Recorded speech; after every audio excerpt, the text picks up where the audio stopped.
Հայկական և ադրբեջանական ընկերությունները ինտերնետ տրաֆիկի տարանցման վերաբերյալ համաձայնագիր են ստորագրել։ Ադրբեջանական նավթը թափվել է Կասպից ծովը, լողափի մոտ վառելիքի հետք է հայտնաբերվել։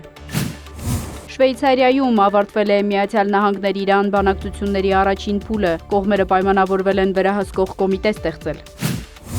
Ռուսաստանը և Ուկրաինան փոխադարձ հարվածներ են հասցրել, կան զոհեր և վավերացություններ։ Ղրիմում դադարեցվել է վառելիքի վաճառքը ֆիզիկական անձանց։ Զելենսկին կոչ է արել Բելարուսին դադարեցնել վառելիքի մատակարարումը Ռուսաստանի զինված ուժերին։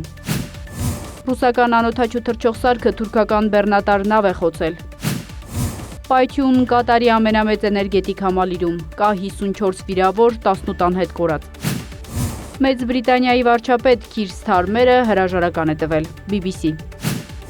Կոնգոյում և Ուգանդայում էբոլայի պատճառով արտակարգ իրավիճակ է հայտարարվել։